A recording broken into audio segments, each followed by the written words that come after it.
আসসালামু আলাইকুম সম্মানিত দর্শকবৃন্দ, আজকে আপনাদের সামনে যেই ঘাসটি দেখানো হচ্ছে এটি ডক্টর জহির স্যারের যে চীন থেকে আনা সেই জারা ওয়ান। দর্শক, জারা ওয়ান বা জারা টু বলে কোনো ঘাস নেই, এটা মূলত জারা ঘাস, অনেকে জারা ওয়ান বলে, সে কারণে আমরা মূলত জারা ওয়ান লিখি। তো মূলত ঘাস একটি জারা ঘাস। তো এটি হলো সেই ডক্টর জহির স্যারের চীন থেকে আনা জারা ওয়ান বা জারা হাইব্রিড, বা অনেকে এটাকে আপনার কি বলে, নেপিয়ার বলে বা হাইব্রিড নেপিয়ার বলে, অনেকে অনেক নামে বলে। তবে সারা বাংলাদেশেই কিন্তু এটাকে জারা বলে বেশি চিনে বা জারা ওয়ান বলে বেশি চিনে থাকে। তো দর্শক দেখেন যে এই জারা গাছটি মোটামুটি ভালো ফলন হয় বাংলাদেশের প্রেক্ষাপটে বা বাংলাদেশের আবহাওয়াতে।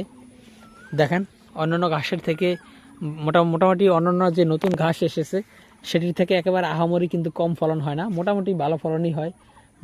ডক্টর জহির স্যার প্রায় অনেক দিন যাবৎ, প্রায় আরও 10 থেকে 15 বছর আগে এই ঘাসটি কিন্তু বাংলাদেশে এনেছিলেন।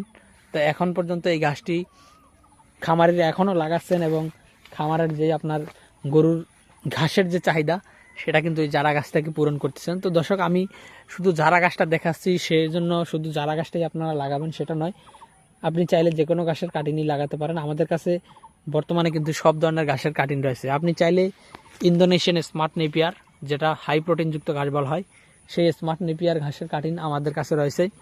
পাশাপাশি আপনার এই জারা ঘাসের পাশাপাশি আমাদের কাছে গুয়াতিমালা ঘাসের কাটিন রয়েছে এবং আপনার তাইওয়ান হাইব্রিড নামে নতুন যে একটি ঘাস এসেছে প্রচুর পরিমাণে ফলন হয়, সেই তাইওয়ান হাইব্রিড ঘাসের কাটিন রয়েছে।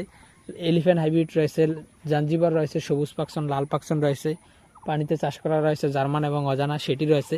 দর্শক, আপনি চাইলে যে কোনো ঘাসের কাটিনই লাগাতে পারেন। বর্তমানে এ টু জেড সব ধরনের ঘাসের কাটিন কিন্তু আমাদের কাছে রয়েছে। আপনার এই একটি ভিডিও দেখি আপনি যে কোনো ঘাসের কাটিন লাগালে আমাদের কাছ থেকে কাটিন সংগ্রহ করে নিতে পারবেন।